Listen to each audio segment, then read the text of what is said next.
Thomas സാറേ, നമസ്കാരം. നമസ്കാരം. ഈ നമുക്കിഷ്ടപ്പെട്ടാലും ഇല്ലെങ്കിലും പുതിയ ലോകം പറയുന്ന ഒരു മന്ത്രം ഇസ്രായേൽ ഒരു വല്ലാത്ത വിസ്മയമാണെന്നാണ്. ഏതൊക്കെ തരത്തിലാണ് എന്ന് നമുക്ക് പല മേഖലകളിലും ബോധ്യപ്പെട്ടതാണ്. ഇപ്പം ഏറ്റവും ഒടുവിൽ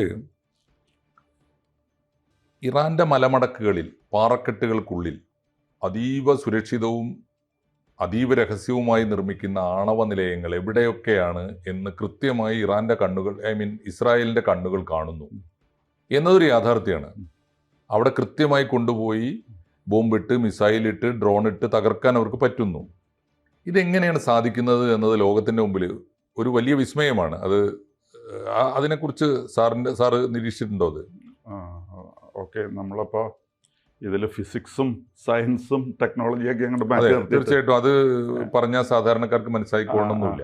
കുറെ കൂടി നമ്മുടെ പ്രേക്ഷകർക്ക് മനസ്സിലാകുന്ന മട്ടിൽ ഇപ്പോൾ അതിൻ്റെ ഭൗതികശാസ്ത്രമൊക്കെ വിട്ടിട്ട് സാധാരണ മനുഷ്യർക്ക് മനസ്സിലാകുന്ന അതിൻ്റെ ഒരു നിരീക്ഷണം ഉണ്ടല്ലോ, അതിലെങ്ങനെയാണ് ബോധ്യപ്പെടുന്നത്? വളരെ സന്തോഷം സാറ് വെച്ച ഓഫർ എനിക്ക് വളരെ ഇഷ്ടപ്പെട്ടു. ഈ സയൻസ് വേണ്ട എന്നുള്ളത്. കാരണം ഈ ഫിസിക്സിനെ പറ്റി I know nothing or less than nothing, അതാണ് നമുക്ക് സാധാരണക്കാർക്ക് മനസ്സിലാവുന്ന, സാക്ഷരതയുള്ള ആർക്കും മനസ്സിലാവുന്ന അങ്ങനെ കുറച്ച് കാര്യങ്ങൾ ഇതിനെപ്പറ്റി നമുക്ക് നോക്കാം. ബാക്കി ഫിസിക്സുകാരൊക്കെ അവർ ഇൻഡെപ്ത് സ്റ്റഡി വേറെ നടത്തിക്കോട്ടെ.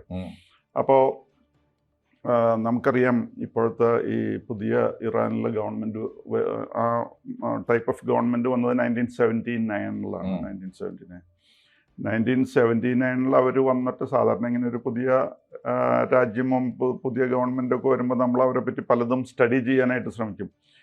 ഇപ്പോൾ ഉദാഹരണത്തിന് അവരുടെ കോൺട്രിബ്യൂഷൻ ടു വേൾഡ് പീസ്, അല്ലെങ്കിൽ സയൻസ് ആൻഡ് ടെക്നോളജി, അല്ലെങ്കിൽ ആർട്ട് ആൻഡ് ആർക്കിടെക്ചർ, അല്ലെങ്കിൽ സ്പോർട്സ് ആൻഡ് ഗെയിംസ്, ഇങ്ങനെയൊക്കെ ഒരു രാജ്യം എന്ത് കോൺട്രിബ്യൂഷൻ നടത്തുന്നു എന്നെല്ലാവരും ശ്രദ്ധിക്കും. അങ്ങനെ സ്റ്റഡി ചെയ്തിട്ട് പ്രത്യേകിച്ചൊന്നും ഇറാൻ്റെ കേസിൽ കാണാനുണ്ടെന്നുള്ളൂ ഈ 1979 തൊട്ട്. പക്ഷേ 1979 തൊട്ട് തന്നെ ഇറാൻ്റെ കാര്യത്തിലൊരു പ്രത്യേകതയുണ്ട്. അവർ ഒരു കാര്യത്തിൽ ലോകത്തെ മൊത്തം വെല്ലുന്ന രീതിയിൽ കഠിനാധ്വാനം നടത്തിയിട്ടുണ്ട്. അത് ഈ ന്യൂക്ലിയർ എനർജിയുടെ കാര്യത്തിലാണ് അവർ കിടന്ന് ഈ മൽപ്പിടുത്തം നടത്തിയിരിക്കുന്നത്. രാവും പകലും ഓണിലും ഉറക്കത്തിലും അത് തന്നെ ശ്രദ്ധയായിട്ട് നടന്നിരുന്നത് ആ ഒരു കാര്യത്തിലാണ്. അപ്പോൾ ഇവർ ഈ ന്യൂക്ലിയർ പദ്ധതി ആരംഭിക്കുന്നതിന് മുമ്പ് അവർ കണക്കിലെടുത്തൊരു കാര്യം എന്താണെന്ന് വെച്ച് കഴിഞ്ഞാൽ 1981 1981 2007 നടന്ന ഓരോ കാര്യങ്ങൾ. അതായത് 1981 ഇറാഖിലെ അണുവായുധ കേന്ദ്രം അടിച്ച് തകർത്ത് കളഞ്ഞ ഇസ്രായേൽ. അതേപോലെ 2007 സിറിയയിൽ ഒരെണ്ണം പണിതിരുന്നു, അതും അവരടിച്ചു. അപ്പോൾ ഇറാനൊരു കാര്യം മനസ്സിലായി, ഈ മണ്ണിന് മുകളിൽ എന്ത് പണിത് വെച്ചിട്ടൊരു കാര്യമില്ല, അത് ഇസ്രായേൽ കൊണ്ടുപോകും. അതെ. അപ്പോൾ അതുകൊണ്ട് ആ പ്ലാൻ വെച്ചുകൊണ്ടിരുന്നിട്ട് യാതൊരു കാര്യവുമില്ല എന്നുള്ളത് അവർക്ക് മനസ്സിലായി. അങ്ങനെയാണ് അവർക്ക് ഒരുപാട് പർവ്വത മേഖലകൾ, അല്ലെങ്കിൽ മൗണ്ടൻ റേഞ്ചസ് ധാരാളം ഉള്ള ആൾക്കാരാണ്. മനുഷ്യരില്ല, യാത്രയില്ല, റോഡില്ല, ഒന്നുമില്ല. പുറമേ നോക്കിയാൽ വേറെ ഒന്നും കാണാനില്ല. കുറേ കല്ലും കാണും, കുറേ മണ്ണും കാണും. അങ്ങനെയുള്ള പർവ്വതനിരകളുടെ ഉള്ളിൽ ഉള്ള പാറക്കെട്ടുകൾ, അത് 80 മീറ്റർ കട്ടിയിലുള്ള പാറയൊക്കെ ഉണ്ട് ഈ ഭൂമിയുടെ അടിയിൽ തന്നെ, മുകളിൽ പർവ്വതം. അപ്പോൾ ഇങ്ങനെയുള്ള സ്ഥലങ്ങളിൽ എന്തെങ്കിലും കാണിച്ചു കഴിഞ്ഞാൽ മുകളിൽ നിന്ന് പ്ലെയിൻ വരുമ്പോൾ നഗ്ന നേത്രങ്ങൾ കൊണ്ടോ റൈഡർ കൊണ്ടോ ഒന്നും ഇതിനെപ്പറ്റി ഒരു ഐഡിയയും കിട്ടില്ല. അപ്പോൾ അവർ അതിനെപ്പറ്റി പറഞ്ഞിരുന്നത് അൺബോംബബിൾ, ഇൻഡിസ്ട്രക്റ്റബിൾ എന്നൊക്കെയാണ്. ബോംബ് ചെയ്യാനും പറ്റില്ല, നശിപ്പിക്കാനും പറ്റില്ല. ഇനിയിപ്പോൾ ഏതെങ്കിലും ബോംബ് അങ്ങോട്ട് പോയി കഴിഞ്ഞാൽ ആ ബോംബിനെയൊക്കെ ഈ മലയും പാറക്കല്ലാണല്ലോ, പാറയും കൂടി അബ്സോർബ് ചെയ്യും, അല്ലെങ്കിൽ അത് ഡിഫ്ലക്റ്റ് ചെയ്യും, അല്ലെങ്കിൽ ഡിസ്ട്രോയ് ചെയ്യും. ഒന്നും സംഭവിക്കാൻ പോണില്ല എന്നുള്ള ഉത്തമ ബോധ്യമായിരുന്നു ഇറാന്. അപ്പോൾ ചുരുക്കത്തിൽ പറഞ്ഞു കഴിഞ്ഞാൽ ഇറാൻ കണ്ണടച്ച് ഈ ഗ്രനൈറ്റ് അല്ലെങ്കിൽ കൃഷ്ണശില എന്നോ പാറക്കല്ലെന്നൊക്കെ പറയുന്നത് ഇതിനെ കണ്ണടച്ചങ്ങ് വിശ്വസിച്ചിരുന്നു. അപ്പോൾ ഈ ഇറാൻ ഗ്രനൈറ്റിനെ കണ്ടത് ഒരു ഷീൽഡ്, എല്ലാം തടുത്തു നിർത്തുന്ന ഒരു ഷീൽഡ് എന്നുള്ള രീതിയിലാണ്. പക്ഷേ ഇസ്രായേൽ ഈ പാറ അല്ലെങ്കിൽ ഗ്രനൈറ്റിനെ കണ്ടത് ഒരു ആൻറ്റിന എന്നുള്ള രീതിയിലാണ്. ഇത് രണ്ടു കൂട്ടരും രണ്ട് രീതിയിൽ അതിനെ കണ്ടത്. അപ്പോൾ ഇസ്രായേൽ ഉപയോഗിച്ച തന്ത്രം എന്താണെന്ന് വെച്ച് കഴിഞ്ഞാൽ, ഈ ഗ്രനൈറ്റിൻ്റെ ചില പ്രത്യേകതകളുണ്ട്. ഫിസിക്സ് പരമായിട്ട് ഫിസിക്സിൻ്റെ from the point of view of physics നോക്കിക്കഴിഞ്ഞാൽ ഈ പാറക്കല്ലിന് ചില പ്രത്യേകതകളുണ്ട്. അല്ലെങ്കിൽ അതിൻ്റെ വേണമെങ്കിൽ വീക്ക്നെസ് എന്ന് പറയാം. 3-4 വീക്ക്നെസ്സസ് ഉണ്ട്. അതുമ്മയാണ് ഇസ്രായേൽ കോൺസെൻട്രേറ്റ് ചെയ്ത്. അപ്പോൾ ഇസ്രായേലിൻ്റെ ഈ ശ്രദ്ധിച്ച ആദ്യത്തെ കാര്യം എന്താണെന്ന് വെച്ച് കഴിഞ്ഞാൽ, ഇറാൻ വിശ്വസിക്കുന്നത് ഈ റോക്കിൻ്റെ അകത്തുനിന്നൊന്നും പുറത്തു വരില്ല എന്നുള്ളതാണ്. പക്ഷേ ഇസ്രായേലിൻ്റെ കാഴ്ചപ്പാട് എന്താണെന്ന് വെച്ച് കഴിഞ്ഞാൽ, ഈ rock is not silent, it is a language of its own. അതിന് അതിൻ്റേതായ ഒരു ഭാഷയുണ്ട്. അത് കേൾക്കാൻ ശ്രമിക്കണം എന്നുള്ളതാണ് ഇസ്രായേലിൻ്റെ കാഴ്ചപ്പാടായിരുന്നത്. പാറയുടെ ഭാഷ മനസ്സിലാക്കുക. അതെ.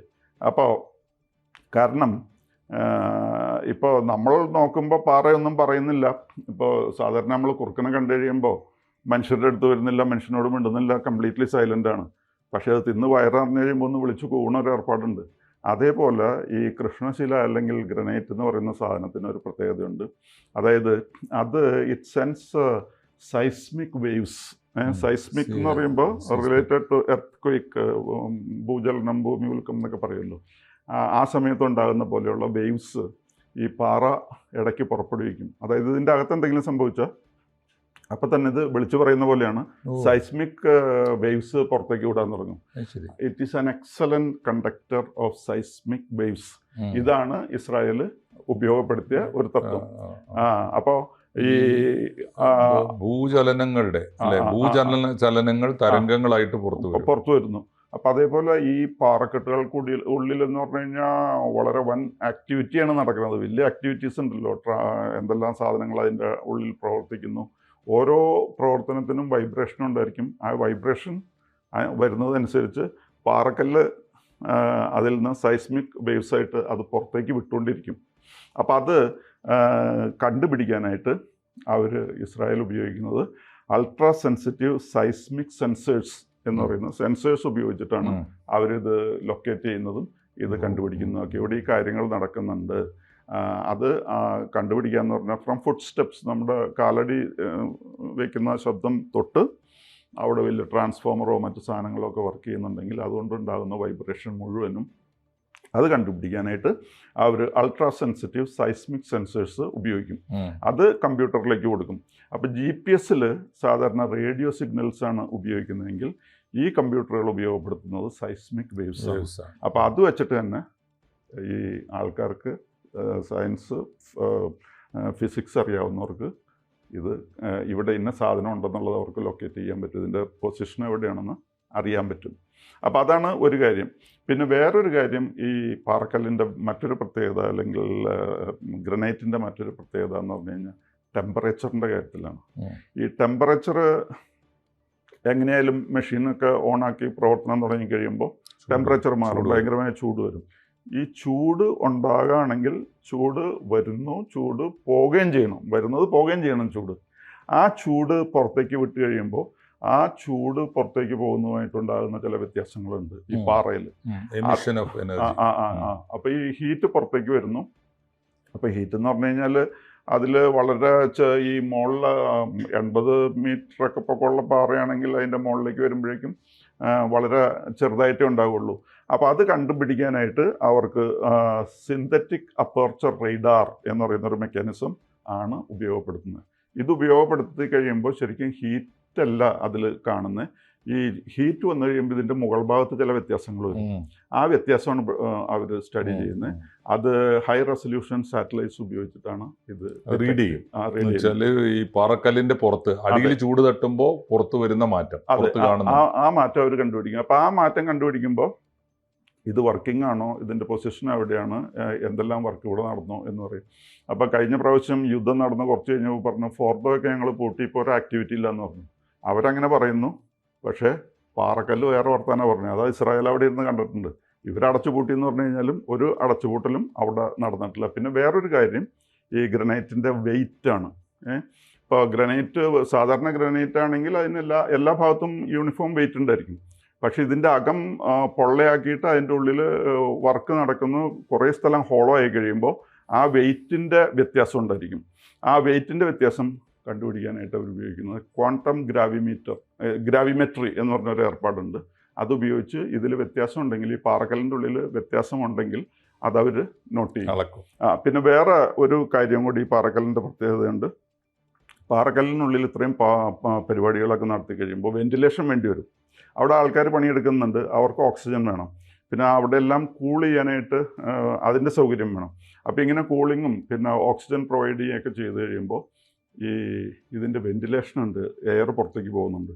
അപ്പോൾ പുറത്തേക്ക് വരുന്ന എയർ വെന്റിലേഷൻ വഴി എയർ വരുന്ന ടെമ്പറേച്ചറും സാധാരണ പുറത്തുള്ള ടെമ്പറേച്ചറുമായിട്ട് കമ്പയർ ചെയ്ത് നോക്കി കഴിയുമ്പോൾ വ്യത്യാസം ഉണ്ടെങ്കിൽ അപ്പോൾ അഗെയിൻ ദർ ഈസ് ആക്ടിവിറ്റി എന്നുള്ളത് മനസ്സിലാവും. അപ്പോൾ ഈ ക്വാളിറ്റീസൊക്കെയാണ് ഇസ്രായേൽ ഉപയോഗിച്ചിരിക്കുന്നത്. ഒന്ന്, റോക്ക് ഈസ് നോട്ട് സൈലൻറ്റ്, പിന്നെ റോക്കിൽ ടെമ്പറേച്ചർ വരുമ്പോൾ ഉള്ള വ്യത്യാസം, പിന്നെ വെയ്റ്റിൻ്റെ കാര്യം, പിന്നെ വെന്റിലേഷൻ്റെ കാര്യം, ഇങ്ങനെയുള്ള കാര്യങ്ങളൊക്കെ കമ്പൈൻ ചെയ്തിട്ടാണ് അത് മുഴുവനും സ്റ്റഡി ചെയ്തിട്ടുണ്ട്. ഇത് എവിടെയാണെന്ന് മനസ്സിലാക്കുന്നു. അപ്പോൾ തോമസ് സാറേ, ഒരു കാര്യം വ്യക്തമാണ്, ഈ ശാസ്ത്ര സാങ്കേതിക രംഗത്തുള്ള അത്ഭുതകരമായ വളർച്ച തന്നെയാണ് ഇസ്രായേലിൻ്റെ വിജയരഹസ്യം. ഈ വിഷയം ഒരുപക്ഷെ അധികമാരും ശ്രദ്ധിച്ചിട്ടില്ലാത്ത ഈ വിഷയം, ഏറ്റവും പുതിയ നൂതനമായ ഇസ്രായേലിൻ്റെ ഒരു ശാസ്ത്രീയ രഹസ്യം, ഇതറിയുമ്പോൾ രണ്ട് കാര്യങ്ങളാണ് എന്നെ അത്ഭുതപ്പെടുന്നത്. ഒന്ന്, ഒരു ഇന്ത്യൻ ഫിലോസഫി ഉണ്ട്. അചേതന വസ്തുക്കൾക്ക് ജീവനുണ്ട് എന്നൊരു കൺസെപ്റ്റ് നമ്മുടെ തത്വശാസ്ത്രത്തിലുണ്ട്.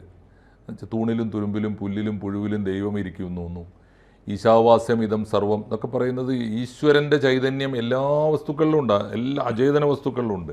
ആ കൺസെപ്റ്റാണ് ഇസ്രായേൽ വളരെ വളരെ മനോഹരമായിട്ട് കണ്ടെത്തിയിരിക്കുന്നത് ശാസ്ത്രീയമായിട്ട്. ഒന്ന്. രണ്ടാമത്തെ ഒരു കാര്യം, ഇറാൻ്റെ മലമടക്കുകളിലെ പാറക്കല്ലുകളാണ് ഇസ്രായേൽ ആയുധമാക്കുന്നത്. അതാണ് ഇതിൻ്റെ അത്ഭുതകരമായ ഒരു വിജയം. എന്തായാലും ഇസ്രായേലിൻ്റെ ഈ വളർച്ചയെ അത്ഭുതത്തോടെ കണ്ടുകൊണ്ട് ലോകത്ത് എന്തെല്ലാം വിസ്മയങ്ങളാണ് ഇനിയും നമ്മൾ അറിയാനിരിക്കുന്നത് എന്ന കൗതുകത്തോടെ നമുക്ക് തൽക്കാലം ഇത് അവസാനിപ്പിക്കാം. വീണ്ടും ഈ വിഷയം സംസാരിക്കേണ്ടി വരും. ഓക്കെ.